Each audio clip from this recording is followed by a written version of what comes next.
macaafa qulqulluu keessaa warra sagalee Waaqayyoo wangeela qabdan wangeela ergaa Phaawulos gara warra Qolaasaayisiif barreesse boqonnaa 1 lakkoofsa 9-10 kutaa jiru nan dubbisa.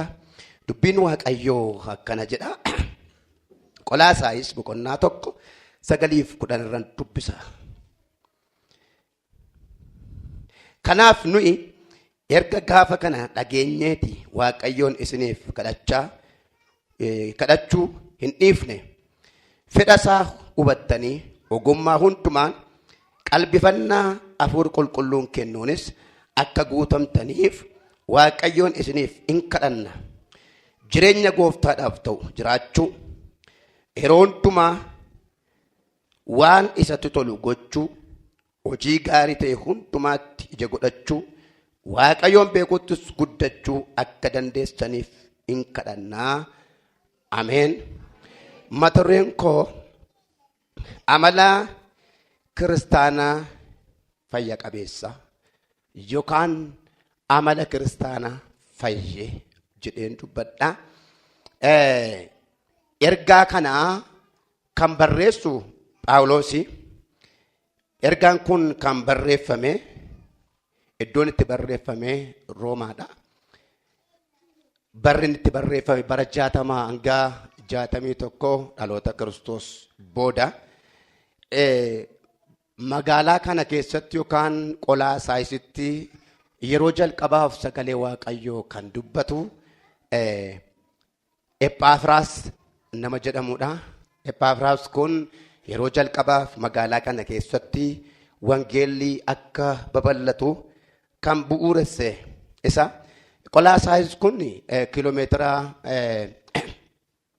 150 Efesoorraa fagaattee argamti. Eshiyaa xiqqoo keessatti olumaa galaa naannoo Efesoonitti argamti. Egaa magaalaan Efesoon immoo magaalaa waaqni tolfamaan keessatti waaqeffamu, magaalaa humni faallessaa wangeelaa achi keessatti baay'ee jabaataaf beezii qabu akka jiru in ibsa.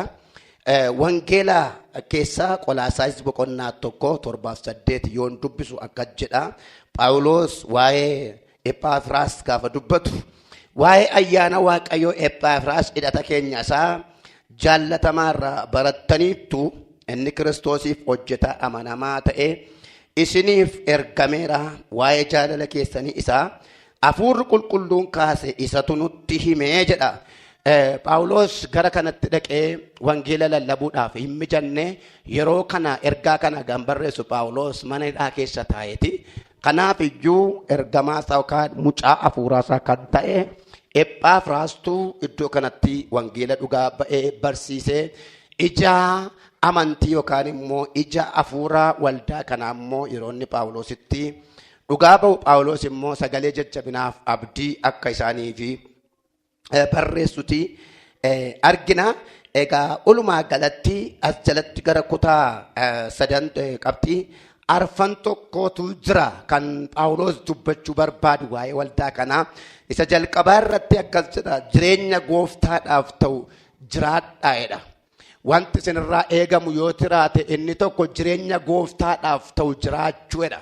Jireenya gooftaadhaaf ta'u, jireenyi namaaf ta'u jira, jireenyi gooftaadhaaf ta'u jira. Maa inni Phaawulos jechuu barbaada? Jireenya gooftaadhaaf ta'u jiraadhaa jechuunsa maal jechuusaati? Inni tokko cubbuurraa fagaachuu fi jireenya qulqullaa'aa qabaachuu.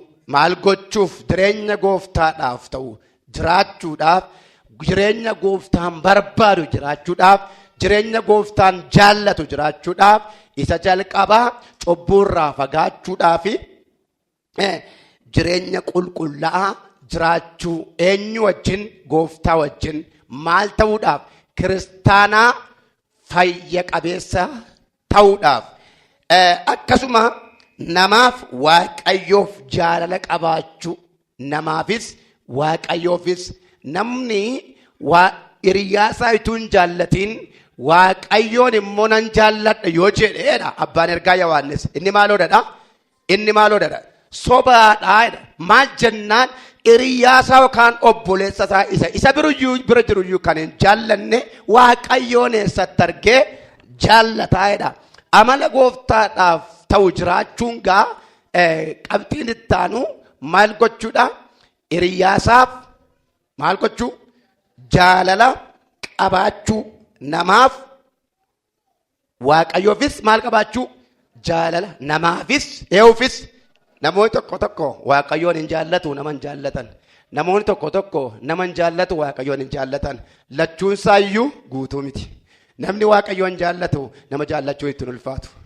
Hubattaniittu? Namni waaqayyoon jaallatu nama jaallachuun maal hin ta'u? In ulfaatu. Kanaaf namni tokko nama hin jaallanne taanaan waaqayyoon nan jaalladha naadee waaqayyoon mayyuu maal hin taane hin jaallanne. Sababiin isaa malakkiyaan isaa yookaan safartuun jaalala isaa inni mul'atu namaaf namarratti malee waaqayyo dhufee qaamaan deemee wanti waaqayyoof goonu waan addaa hin jiru. Waaqayyoon jaallachuu kan nu itti mirkaneessinu gochaan malee jechaan miti waan ta'eef kan ittaan gooftaadhaaf abboomamuuf dubbii isaa eegu. Inni kun immoo guddaadha. Gooftaaf abboomamuuf dubbii isaa eegu. Maal ta'uun? Waaqayyoon jireenya gooftaan ta'uu jiraachuun. Namni jireenya waaqayyoof ta'u jiraachaa waan waaqayyoo hin barbaanne yoo hojjete namni sun jireenya eenyuuf jiraachaa jira? Jireenya ofii isaatii jiraata malee jireenya waaqayyoof jiraata miti. Phaawulos akkas jedha, kana booddee anatu jiraata otoo hin ta'in isana keessaatu maal taa'edha? Jedhaa kaa. Isana keessaatu jiraata. Isana keessa jiraata jechuun maal jechuu barbaadeeti? Anatu of hoogganatu hin ta'in, anatu of geggeessatu hin ta'in, anatu of murteessatu hin ta'in, gaayidaansiin koo hafuura qulqulluudha. Deemis kan naan jedhu, taa'is kan naan jedhu, waan kamiyyuu na ajaju kan danda'u isanitti mu'ameedha sana malee ana mitiidha. Egaa jireenya gooftaadhaaf ta'u namni gaafa jiraatu waan hundumaa isa jalqabaa gooftaa dursiisa. Hangafa dhimma isaatii waaqayyoon godhata. Qajeelfama dhimma isaatii waaqayyoon godhata. Adda duree ajandaa isaatii waaqayyoon godhata. Fixee waaqayyootti fidatu hin ta'in waaqayyoo wajjin fixeetti dhimma isaatti dhaqa. Dhimma isaa fixatee gara waaqayyoo fidamiti. Barreessee waaqayyoon naa mallatteessa dhutu hin ta'in ituun jalqabii waaqayyoo naasee jalqaba. Daawit bara jireenya isaatti loltuu jabaaf cimaa kan akka ta'u kan godhe maa'inni naayettan lolli akkama cimu akkama ulfaatu humna akkamii qabaatu irree lolaa isaatii baay'ee qabaatu loltoota jajjabaa baay'ee qabaatu Daawit isatti namanu jilbeenfatee waaqayyoon kadhata. Lola nutti ka'e kana dhandhee lollumoo dhiifnuudha waaqayyoon. Jirtaati lola kana keessaa atitti walii galtaayi ayyamamaadha. Yoo waaqayyo dhaqee daaraa godhee deebi'a. Yoo waaqayyoon naqin jedhe immoo hin dhaqu waaquma loleerraa deebisa. Hangafii adeemsa Daawit mareen Daawit ni jalqaba. Gaafa lollitti cimu waaqayyotti iyyatu hin ta'in ituu lolan jalqabiin utuu ofii ittiin hirmaatiin waaqayyoon itti hirmaachisa. Aniyyuu shii waa tokkon jedha. Kaleessa ofii kee dursite yoo ta'e waaqayyoon dursitee deemte yoo ta'e ajandaa mataa kee fidde yoo ta'e isammaa kana waaqayyoon itti hirmaachisi waaqayyo si milkeessa. Waaqayyo mo'icha sii kenna. Waaqayyo jillolanii mo'amuun hin jiru waan ta'eef. Waaqayyo jillolanii kisaaruun hin jiru waan ta'eef. Kanaaf dhoksaan mo'icha Daawit guyyaa tokkoof diinatti macaafa qulqulluu amman dubbisetti Daawitii lolamee moo macaafa irratti nagarreeyani. Sin argitanii beektonnaatii natti himuu dandeessu. Garumaa inni lola addaa danda'u Daawit miti. Maarree hinaasaa waaqayyo wajjin maal wayya jirtaayi na duukaa jirtaayi itti hirmaattaayi lola kana na gargaartaayi yoo waaqayyo eeyyee jedhe naqa mo'atee dhufa. Maqaa Yesuusin dhimma kee waaqayyo dursedhu. Haleluuyaa. Maqaan gooftaa ulfaata. Kanaaf jireenya eenyu jiraata? Jireenya gooftaaf ta'u jiraata. Isa dursiisa. Isarraa qajeelfama fudhata. Isa dhaggeeffachaa deema. Isa dhaggeeffachaa ba'ee gala. Kun amala kiristaanaati. Kiristaanummaan isaa mirkanaa'e tokko yeroo hundumaa waan godhuun waaqayyo na dura darbedha. Namoota baay'eef kun moonyinnati yookaan gowwummaa fakkaata. Waaqayyo na dura bu'e jechuun sodaa wayii fakkaata, dabuma wayii fakkaata, faarummaa wayii fakkaata. Waaqayyo na dura bu'e jechuun garuu dhimma ofii hundumaa isa caalutti kennachuu jechuudha. Galanni isaaf haa ta'u. Haleluuyaa.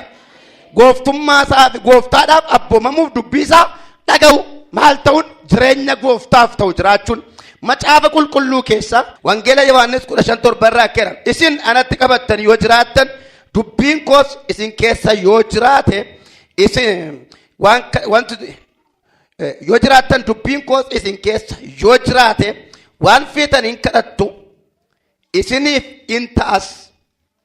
Kanaanis ija baay'ee godhachuu keessaniin bartoota koo akka taatan mul'isuu keessaniin ulfinni abbaa koo in argama. Eenyutu argama? Jecha ishee kanan barbaada. Eenyutu argama? Yoo isin natti qabattanii deemtan, yoo isin karaa koora deddeebitan, yoo isin dubbii koon jiraattan in milkooftu. Milkaa'uu keessaniin immoo ulfina eenyutu argama? Ulfina kootu argama jedhe. Ameen jedhaa. Ulfinni Waaqayyo ganama kana siifa mul'atu. Harki Waaqoo ganama kana siifa mul'atu. Irreen gargaarsa Waaqoo ganama kana siifa mul'atu. Ganama kana jedhime kisaareen galu jedhime milkaa'een galaa jedhe. Ameen ameen. Haleluuyaa. Inni taanu yeroo hundumaa waan isatti tolu gochuu jireenya gooftaaf ta'u jiraachuu Phaawulos kan inni waldaa kanaaf barreessu. Inni taanu lakkoofsuma 10 irra jira. Tokko 10 irra argattu Qolaasaayisuma. Inni taanu yeroo hundumaa waan isatti tolu gochuu jireenya gooftaaf ta'u jiraachuu waan gooftaatti tolu immoo gochuu. Kuna malee eenyuuti? Amala kiristaana fayyeeti. Kiristaanni fayyee ol gammachiisuu caalaa of gammachiisuu caalaa Waaqayyoon gammachiisuuf dhama'a. Maal jettan isin? Amala kiristaana fayyee miidhamaa Waaqayyoon gammachiisa. Milkaa'ee maqaa Waaqayyoo miidhama miti. Milkaa'ee ulfina Waaqayyoon gaddisiisa tuun ta'in, ofii uffeedhe Waaqayyoon aarsa tuun ta'in, ofii gammadee Waaqayyoon ofirratti kaasa tuun ta'in, nattaa badu natta irratu Waaqayyootti toludha. Yesuus guddaadha. Ana akkasin jedhee inni si jaallatu wangeelaatiin si haa jaallatu. Namni gooftaa si jaallatu si hin jaallanne, namni gooftaatti si hin jaallanne inni fira kee miti. Maaliif ennaan abbaa dursee, haadha dursee, fira dursee, hiriyyaa dursee kan si jaallate, kan lubbuu isaa si laate, kan dhiiga isaa si dhangalaase, kan sitti qaana'uu dhiise qullaa si dhaabate, kan xurii meeqa sirraa miicee babbareechee du'a qiyaasi baasee si hammatee mucaaqoo siin jedhe yoo jiraate ilma Waaqayyooti. Mee ilma Waaqayyooteedhaa kaa. Jaalalli sana gararraa jira? Jira. Jaalalli buddeenii jirana jaalala lubbuun caalure? Hin caalamoo hin caalu? Lubbuu salaateen, hin waraanameen, dhiiga coccobseen, gonfoo qoraattii mataatti baateen. Kanaafuu jaalalli isaa jaalala isa yeroo kanan caala. Ameen jedhame.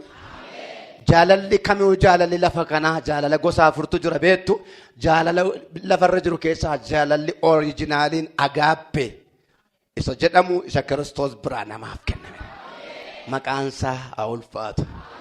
Yaaqoob takka jedhe kutaan kun baay'ee natti tola. Seera uumama boqonnaa 35 lakkoofsa 3 gaafa dubbifnu 27 irratti Esaawuu tarii manaa baase. Yaaqoob baqatee ba'e. 28 jalqabee immoo lafa onaatti dhagaa boraafatee ciisee biyya ormaa keessatti roonni du'aaf eegame bineensonni nyaatanii yaadde Waaqos wajjinan tira.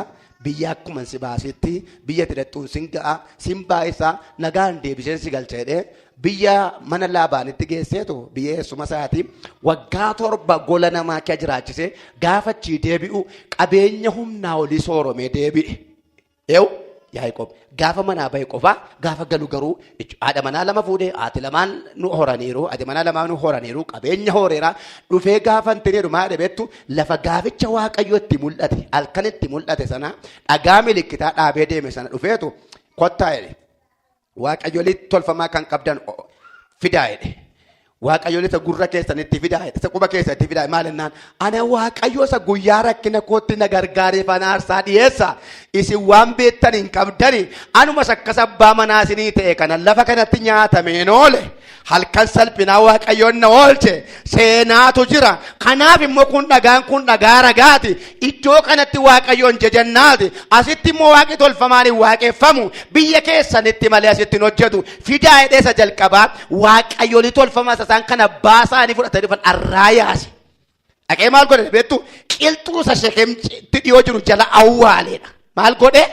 Ituu iddoo aarsaatti hin bahin waaqa tolfama awwaale. Maaliif jennaan dhoksaa sana Yaaqoobtu beeka malee Liyaaf Raahel hin beekan. Isaan jireenya michootitti dhalatanii guddatanii argannaan abbaa manaa jedhanii motteerumanii. Yaaqoob garuu seenaa beeka. Icciitii beeka. Waan waaqayyo isa dabarse beeka. Lafa ka'ee dhufe beeka. Isin dhoksaa isin hin beekne tokko jira. Ana Yaaqoob isinirraa argitan kana galgalatti namni na biraafe, firri na biraafe, maatiin na biraafe, obboleessi koo na ajjeesuuf na ari'atetti wabii naa ta'e, ragaa naa ta'e, lubbuu koo falmee na jiraachise, jireenyatti sana hambise waaqayyo wajjin iddoo kanatti agiriimentii qabnaa jedhe. Hallelujah. Kana gochuu immoo maaltu barbaachisa ennaan inni sin baatanii dhuftan lafa kanatti hin ta'u. Yaadattu naate Laabaan gaafa Yaaqoobiin ajjeesuuf qaqqabu sarumaa irratti akka maaliif waaqa tolfamaa koo hattee baateedha. Macaafi immoo maalidha? Raahel jedha. Waaqa tolfamaa ishee abbaa ishee hattee dhufteetedha. Kooraa gaalaa yookaan immoo fardaa isarra teessu irra teesseetu gaafa inni fittashaa jalqabu abba garaa dhukkubbiin na qabee jira ani bu'uu hin danda'u jettee akka inni waaqa tolfamaa isa hin arganne dhoshite fuutee dhufte. Yaaqoob beeka. Ilaami ante isa fagootti si gargaare sanaaf iddoo kenni. Ollaan beekuu dandeessuu danda'a karaatti dabartee dhufte. Waaddanyaan irraa beekuu dhiisuu danda'a lafatti dabartee dhufte. Firri beekuu dhiisuu danda'a lafatti dabartee dhufte. Ati garuu beekta waan ta'eef dhugaa kaleessaa hin dhoksine. Yoo barbaade dhugaa kee jinsii haa jaallatu. Yoo barbaade gooffaa jinsii haa jaallatu. Ati koo nama waaqayyo rispoonsera ta'eefidha. Jaallatamuun keessa booddeedha. Akkamitti jaallatamuun keessa booddeedha. Bareeddeenaan namni si barbaade. Sammuun kee banamnaan namni si barbaade. Buddeen argannaan namni si barbaade. Miti. Yesuus garuu sana gara sitti si beeka. Hallelujah. Sana gara sitti. Lafa namni harka qabee nama dubbisuu yella'utti. Ammatu dubbadhaa jedhame. Isin as kan teessan kun jireenya dabarsitan daa'imummaa ta'u dargaggummaa ta'u ga'eessummaa ta'u wanti lubbuu keessan hin jiraachifne mudannoo isin dabartaniiftan hin jiru. Yesuusiin ameen jedha. Babbareedaadha amatu waaqassi cululussee waaqassi boosirra kaa'e waaqan nama barbaadamtuu si godhe waaqan nama urgaa si godhe akkati namaaf dhimma baaftu waaqayyo si godhe akkati ol kaatu waaqayyo si godhe akkati janamaa keessa galtu waaqayyo si godhe innan gaafnetti mumee hangafu.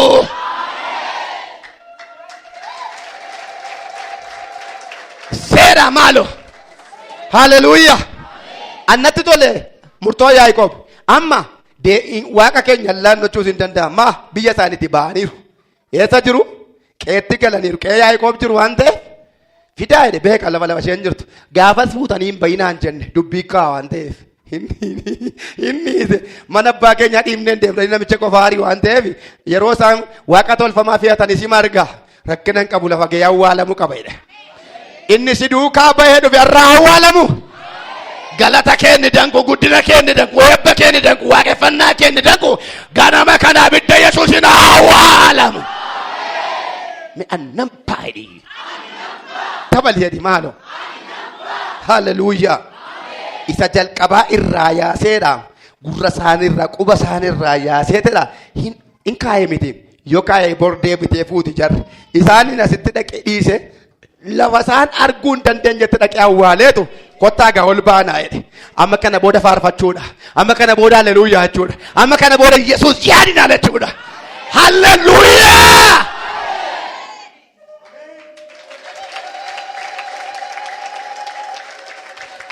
Kanaaf maal jechuun barbaada? Waan Kiristoosin attaa gochuuf sitti dhufu fiddoon laatiin. Waaqni si uume koo waan gaarii caalu sii qaba. Ulfina yoo ta'e ulfina olii sii qaba. kabaja olishii qaba. Eebba olishii qaba. Yeroo tokko gaarii fakkaatee dhufe nuyi promiishinii Waaqayyo wajjin qabnu irraa attaa gochuu barbaada. Waaqayyo isaa ifatu. Gooftaan jireedha. Maal jettani? Haleluuyaa.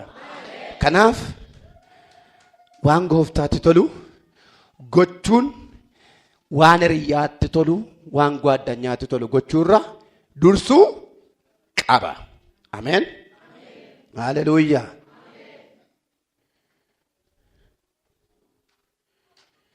Waan gooftaatti tolu jechuun waan gooftaan jaallatu jaallachuu, waan inni jibbu immoo jibbuudha. Maal gochuun? Waan gooftaatti tolu gochuun. Yesuus jireedha. Waan gooftaatti tolu gochuun dhugaadhaaf amanamummaadhaan itti Waaqayyoon hin sobiin Waaqayyoof jiraachuuf gooftaa dura deddeebi'u. Eenyu dura? Nama miti. Eenyu dura? Amma gaafa siin fayyitan namni ragaa dhaabee gaafa siin fayyitan harka rukutee jira? Hin jiru. Qofa manu fayyise. Anamma gaafa dibame lafatti dibame nama argitan hin jirtan. Anaaf Waaqa beeka miti. Isinillee akkas. Kanaafuu isa jalqaba ol beennu wajjin walitti dhufeenyi keenya kun maal ta'uu danda'u qaba? Cimaa ta'uu danda'u qaba. Akkasuma namootaaf illee gaarii gochuu macaafa qulqulluu keessaa Efesoon boqonnaa 5:10 irraa akkedha. Waan gooftaatti tolu qoraa bira ga'aadha. Waan maal ta'u? Efesoon 5:10 waan gooftaatti tolu qoraati bira ga'a. Inni sadaffaan hojii gaarii ta'e hundumaatti ija godhachuu. Kiristaanaa fayya qabeessa yookaan immoo kiristaana fayyaa jechuun hojii gaarii ta'e hundumaatti ija godhachuu. Hojiidhaan ija hojiinsaa maal ta'uu danda'u qaba? Ijaan beekamuu danda'uu qaba. Addaamuun nama gaariidha yoo jettan maalsaatu gaariidha? Maaliin gaariidha? Ija addaamuurraa ifu sun maayinni? Wanti gaarii ta'uusaa ibsuu waa jiraachuu qaba mitire. Gooftaa Yesuus mukti gaarii maalsaan beekamedha? Jedhaa ka. Haleluuyaa. Araara gochuu. Hojii gaarii inni tokko araara gochuu. Yesuus Kiristoos fannoorra taa'ee warra samiidhanii maal jedhe? Maal ta'e fedhe? Dhiisiif yaa abbaa jedhe ituu isaan waraananii maal godhe? Dhiisiif jedhe mitiire. Iji hojii kiristaanummaa maal gochuudha? Kiristoos Waaqa araaraati. Aniif as ati laf jirtan inni dhaggeeffachaa jirtu ani sitti dubbachaa jiru araaratu iddoo kana nu kaa'e. Soba moo dhugaadha? Utuu araarri Waaqayyoo nun arganne as keessaa namni daffaree dhufee iddoo kana taa'u hin jiru. Dhugaa moo soba? Hundumti keenya maal jedhama caafni kun hundinuu yakkaniiru ulfinni Waaqayyoo maal ta'eera? Itti irrateera jira. Yesuus garuu araaraan warra abaaramoo eebbifamoo nu godhe. Warra booda jiran araaraan nu dursiise. Waaqayyo jaalala. Yaa Waaqni koo jaalala jedha. Isati afaaniin dubbattu miti amanteennaan maayikiroo sekendii keessatti garaa keenyaa sooftu shaareera inni. Tokko ati mucaasaa waan taateef. Lammata si fayyisuuf jedhee dhiiga isaa waan sii dhangalaaseef. Galanni guddaan Waaqayyoof haa ta'u. Ija hojii gaarii qabaachuun inni tokko maal? Araara gochuu yookaan immoo oliif dhiisu, garaa wal simatu, wal jaallatu, walii o'u qabaachuudha. Nama rakkate gargaaru maaloon akkeedhaam Yaaqoob namni tokko dhabee rakkatee yoo nu gaafate itoo harkaa qabnuu dhaba obboleessa keenya argine nagaadhaan dhaqi sitta o'u yoo jenne amantiin keenya maaliin beekamareedha. Lammata immoo warra isinitti aanu nyaachiftanii warra orma immoo hin dhiiftu yoo ta'e kanoo warri biyya lafaayyuu hin godhu waan ta'eef amantiin keenya kanaan maaliif ifaree? Amantiin hojiidhaan kan jedhamu isa dhabeef maal gochuudha? Gargaaruudha jedha Yaaqoob. Maal gochuudha? Warra gaddan jajjabeessu. Maaloon iji hojii gaarii. Maal namni tokko waan nu jaallateef otoo hin taane maal waan ta'eef jireenyi keenya jireenya gaarummaati waan ta'eef keessi keenya gaarummaa labsa waan ta'eef. Mee hojii ergamootaa boqonnaa 9:36 dubbisa. Hojii ergamootaa 9:36. Mandaraa Yoophee keessa bartuun Xaabitaa jedhamtu tokko turte. Maqaan ishee afaan Giriikiitti Dorkaas ture. Hiikuun isaa immoo kuruphee jechuutti hiikama. Isheen yeroo ishee hundumaa hojii gaarii hojjechuudhaaf hiyyeessota gargaaruudhaan hin dabarsiti turte. Maal gochuudhaan? Hojii gaarii hojjechuuf maal gochuudhaan dabarsiti? Hiyyeessota gargaaruudhaan dabarsiti. Gaaf tokko dubartii kanatu hin duuti. Kaatee duuteennaan hiyyeessonni warri ishee wayyaa bitteef wayyaa isheen bitteeffatanii warri ishee waan garaa garaa goote waan isheen goote yaadannoo ishee fudhataniitu mana kurupheen kun keessa jirtu yookaan dubartiin kun jirtu keessa ta'anii wal ga'aniitu boo'utin. Phexros gaafa dhaqu gaafachi ka'u namuun tuntu mana guutee ala guutee boo'a. Maal ennaan haadha keenya nu duraa du'eedhaan gargaartuu keenya nu duraa du'eedhaan. Phexros baay'ee dinqifatee baay'eetti dhaga'an waa'ee du'a isheetu hin ta'in waa'ee warra boo'anii warri isheen naxalaa bitteef naxalaa baatanii boo'u waan isheen qodaa mana kee bitteef qodaa guuran dhufaniitu ilaa kun kan isheeti ilaa kun kan isheeti yaadannoo isheen nuu goote jedhanii boo'u. Sana booddee maaloo jedhan Phexrosin waaqayyo ma godhan maaloo nu biran darbiin Phexros jedhan maaloo nu kaasi giiftii keenya jedhan. Waaqayyo garaa isaanii arge Phexros gaafa dhaqee isheetu kusheenuun kaate. Maal takka boo'aniif taasisennaa jedhame maal gootedha? Hiyyeessota gargaarti turteedha. Haleluuyaa. Solomoon maal jedha? Namni rakkataa gargaare maal godheedha? Nama waaqayyoof liqeesseedha. Yeroo gaarii goonu galatan barbaadinaa isin gootaniittu katabameera. Mi'ameen jedha. Kennaan kiristaanaa daadoo miti jireenya. Me jireenya jedha. Namni si sirkaa gurshatee quba keeyyuu aciniinu duukaa mina gabba dhimma kee fixatteetta. Mi'ameen jedhame. Nutti hin fakkaatu garuu yeroo tokko tokko gaafa waa gootan namichan ilaalinaa isa akka gootaniif qajeelfama sin ilaate ilaala gaafa seebbi keessan dachaata. Me waaqayyo raafa na taasisa jedha. Dabalaa jedhame. Kennaadhaan ko arjummaan kennaadha namaaf gaarii gochuun kennaadha waaqayyooti. Haleluuyaa. Gaafa facaaftu dachaa biqeeffatta. Ammame qotee bulaa baay'een keenya ijoollee qotee bulaati. Qotee bulaan gaafa xaafiis facaasu qamadiis garbuu tokkuma facaasa. Tokkittiin biqilte garuu gaafa ija godhattu 15-20 taatee dhufti. Gaafa gadi gatamte tokkittiidha. Eessa taatee ija godhatte? Namichi kun dachaa buufachuuf isheen harka jirtu du'uu qabdi. Maal lixxee?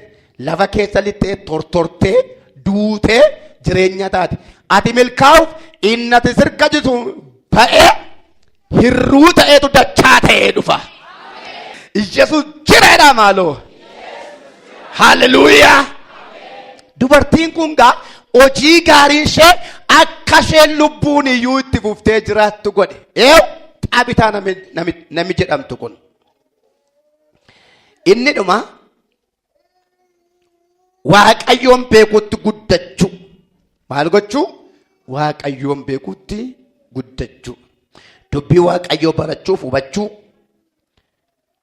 Kadhannaatti cimuu fi walitti dhufeenya waaqayyo wajjin jabeessuudha. Maal gochuun? Waaqayyoon beekutti guddachuun. Namni waaqayyoon waldaa dhaqee bara miti. Namni waaqayyoon tajaajila irra tajaajilame bara miti. Sagalee isaa gaafa dubbifatu, dubbii kana keessa gaafa jiraatu, sagalee kana gara jireenya isaatti fudhachaa gaafa deemu, sammuun namaa inni dubbicha hubatu banamaa deema. Dubbicha akka hubatanii qalbii isaanii maal ta'edha? Baneef jedha mitiire. Liidiyaa kan jedhamtu naggaadeedha, nama beekamtuudha. Dubbii Phaawulos gaafa kadhatuuf jedha sammuu ishee hin baneef ishee dubbicha hubatteedha. Macaafa qulqulluu keessaa raajii Hoose'aa boqonnaa 6 lakkoofsa 6 dubbisheen goolaba raajii Hosee boqonnaa 6 lakkoofsa 6. Ani jaalalan barbaada malee aarsaa miti. Aarsaa gubamu caalaa immoo ana Waaqayyoon beekuu keessanan barbaada. Ani maalan barbaada? Jaalalan barbaada malee aarsaa miti. Jaalala caalaa iyyuu immoo maalin barbaada? Anaan na beekuu keessanan barbaada. Jaallachuuf maal gochuu dursa? Beekuu dursa waan ta'eef. Egaa kun amala kiristaanaa fayyaati yookaan immoo kiristaanaa Kiristoos keessatti fayyinaan jiraatuuti. Kanaaf iyyuu qabxiiwwan kun jireenya keenya ilaallata. Jireenyi keenya, lapheen keenya, sammuun keenya Kiristoos keessatti gaafa qabamu, hafuura isaa keessatti gaafa to'atamu, guddina gara Kiristoosii guddanna jechuudha. Ija hafuuraa argamsiifna jechuudha. Kaayyoo keenyatti milkaa'oo taana. Sagalee isaa Waaqayyo nuuf eebbisu. Yeroo kana gara kadhachuutti deemna.